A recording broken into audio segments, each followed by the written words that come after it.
My name is Natalie Mercer. I'm 32 years old, and the night my boyfriend called me his driver in a room full of strangers was the night I finally understood that humiliation doesn't always arrive like a scream. Sometimes it comes smiling, well-dressed, and perfectly timed. The worst part was not that he said it. The worst part was how easily it came out of his mouth, like he had been waiting for the right room, the right audience, the right moment to make me smaller. His name was Adrian Cole, 29, sharp-jawed, charming, the kind of man who knew how to fill a doorway and make it look effortless. We had been together a little over 2 years. We met through mutual friends at a bar trivia night. He was quick, funny, polished in that way that makes people lean in before they even realize they are doing it. Back then, I mistook polish for depth. Now I know better. Adrian worked in IT at a tech company downtown, entry-level support, though he talked about it like he was one handshake away from the executive floor. I own a small general contracting business.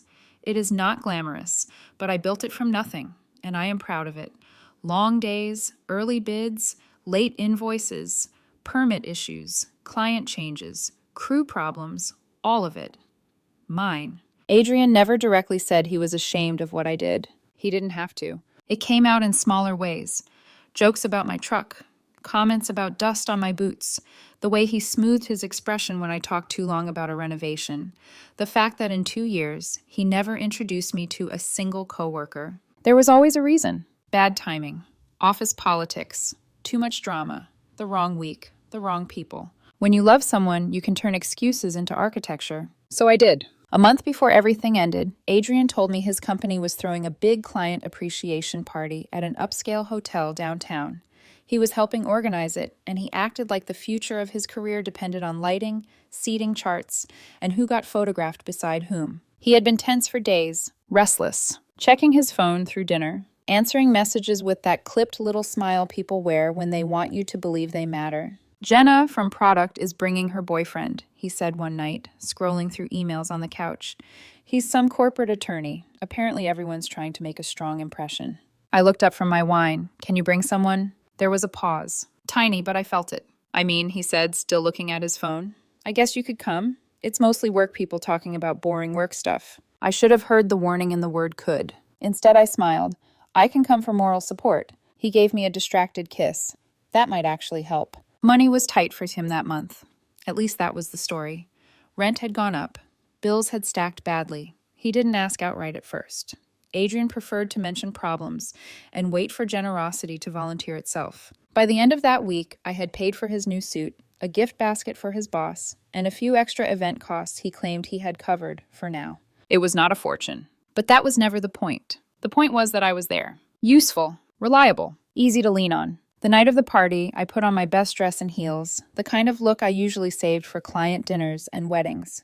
Adrian barely noticed when I picked him up. He slid into the passenger seat, checked that I had the gift basket, and adjusted his cuffs in the mirror like he was already somewhere else. By the time we reached the hotel, he was quiet in a different way. Not tired, nervous. As we crossed the lobby toward the ballroom, he drifted a step ahead of me. Not enough for anyone else to notice. Just enough for me to feel it. Maybe wait in the bar for a few minutes, he said suddenly. I need to check on some things first. I'll come with you, I said, in case you need help carrying anything. His jaw tightened, but he didn't argue. The ballroom was beautiful. Amber lighting, champagne trays, soft music, men in tailored jackets, women in sharp dresses and sharper smiles. Adrian changed the second we walked in. His shoulders lifted.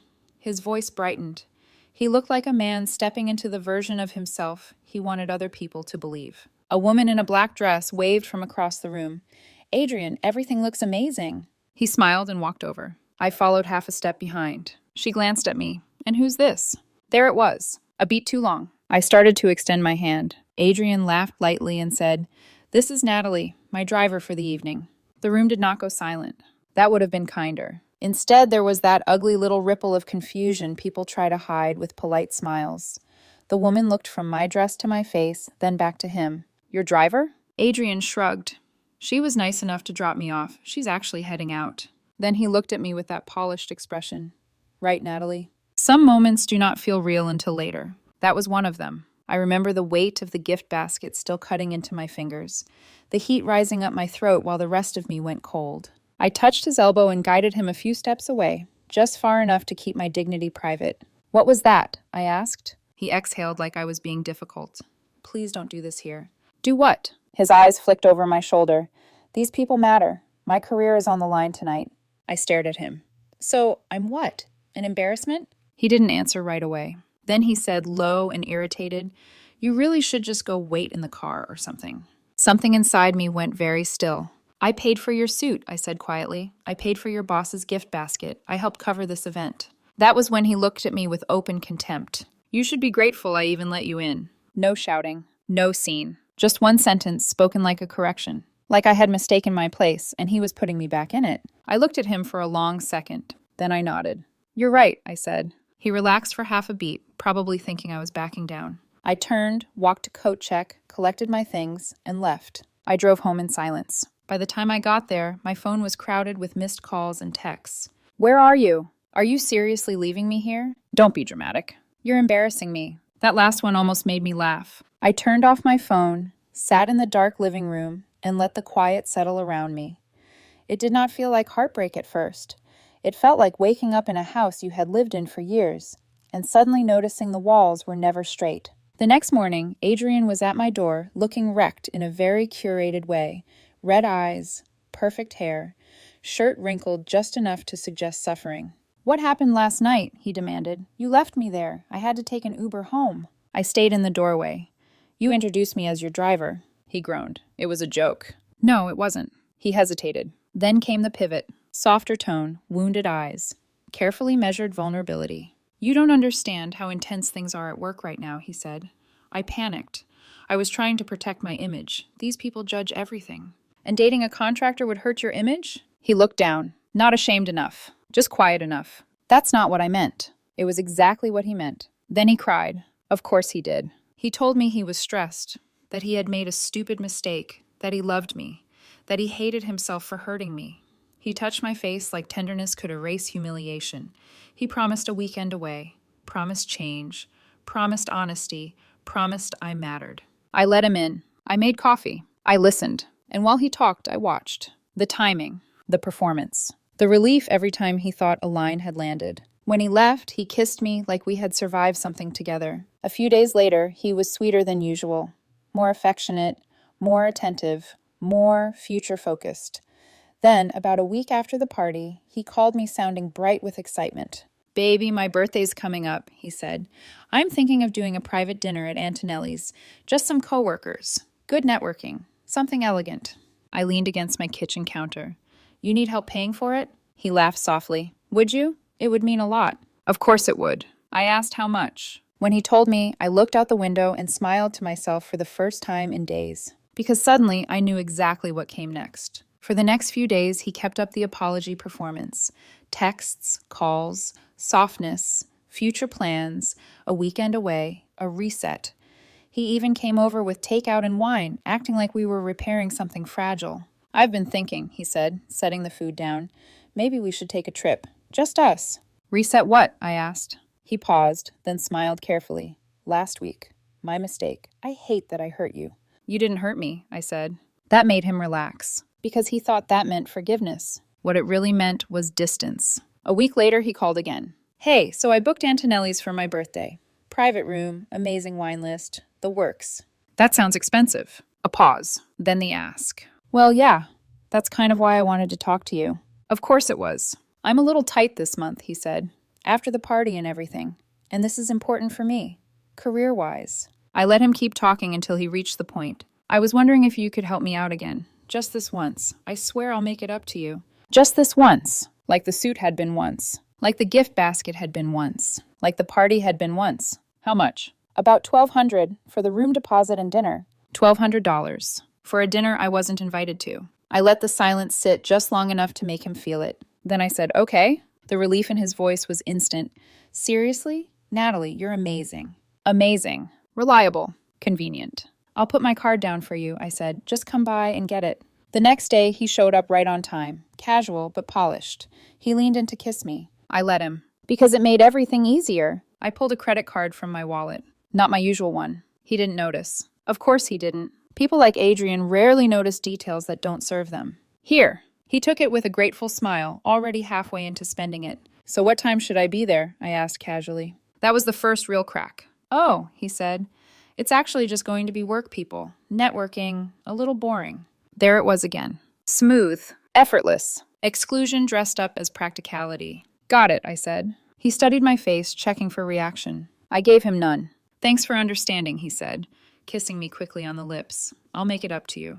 I smiled. I'm sure you will. He left 10 minutes later, and just like that, the night was already finished in my head. There was one more thing that sharpened everything before the dinner. A few days earlier, I had noticed Adrian getting cagey anytime his phone lit up. Once, when he was in the kitchen, I glanced at the screen. A woman's name, Vanessa.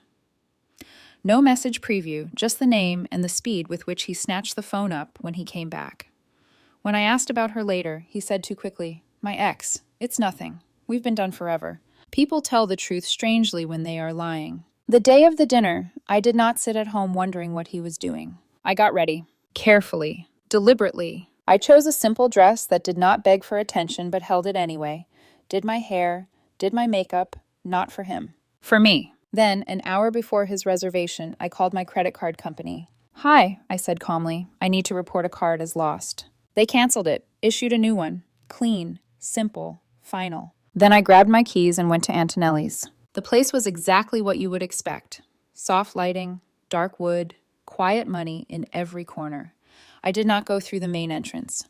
I slipped into the bar and took a seat with a clear view of the private dining room, partly shielded by a divider. Perfect. From there, I could see everything without being seen. They arrived around 7:30. Adrian walked in like he owned the room. Confident, relaxed, smiling wider than I had seen in weeks. Then I saw her, Vanessa, standing too close, laughing too easily. At one point, his hand settled at the small of her back. She did not move away. Neither did he. I did not feel shocked. Just confirmed. I ordered a drink and watched. He moved through the room like a man wearing the life he wished were real, greeting people, topping off glasses, pulling out chairs, acting generous with money that wasn't his. The woman from the hotel party was there too, the one who had heard him call me his driver. I saw recognition flicker across her face once or twice, like something about him still wasn't adding up. Good. Let it sit. By the time dessert was cleared, the server brought the check. I watched Adrian pull out my card without hesitation and hand it over with a smile. A few minutes later, the server returned and bent to speak quietly. That was the moment. Confusion first, then disbelief, then panic. Adrian frowned, took the card back, looked at it, said something to the server, tried another card. Then another. Same result. Around the table, the mood shifted. Eyes started moving. Vanessa leaned in and whispered something. This time, he did not smile. Then my phone buzzed. I let it. Once. Twice. 3 times. Finally, I looked. Adrian. Hey, something's wrong with the card. Adrian. It's declining. Adrian. Call me now. I locked my phone and took another sip. It buzzed again. Adrian.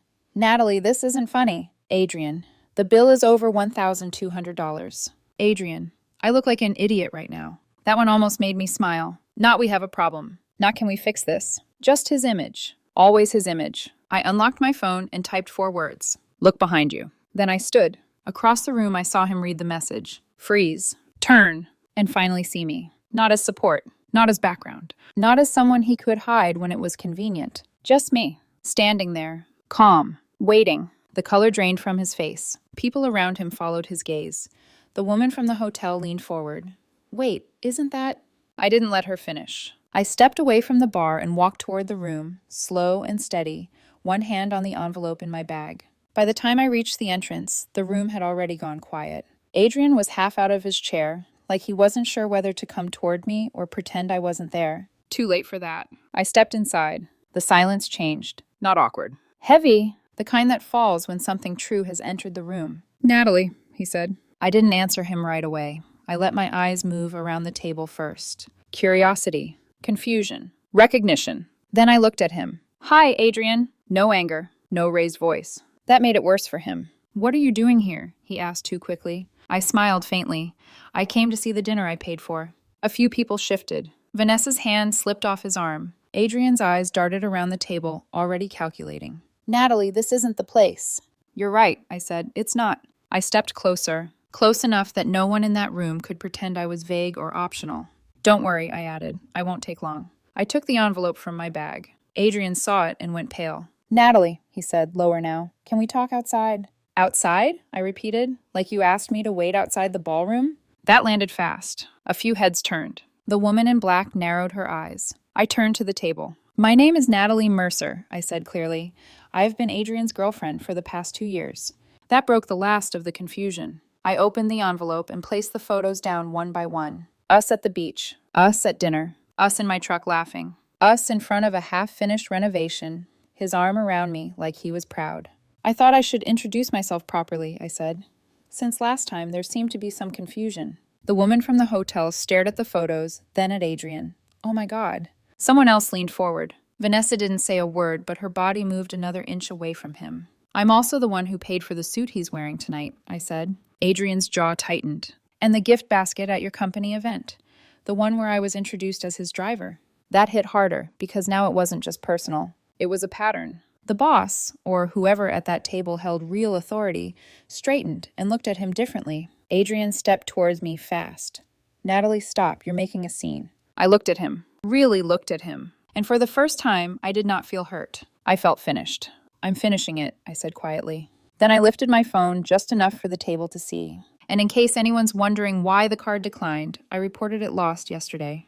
The room inhaled. Adrian stared at me. You did what? I canceled it. His composure cracked. You can't do that. Natalie, the bill. The bill, I said, glancing at the table, is yours. No drama. No shouting. Just fact. I stepped back and let the silence do the rest. The lie. The money. The photos. The pattern. Every piece landed at once. Vanessa had already leaned away from him. The woman from the hotel looked embarrassed now, not for me, for him. I adjusted my sleeve and met Adrian's eyes one last time. And to answer what you said 2 weeks ago, I said, no, I'm not grateful you let me in. A beat. But I am grateful for the clarity. Then I turned and walked out. Behind me, the room broke. Voices rose, chairs shifted. Someone asked what the hell just happened.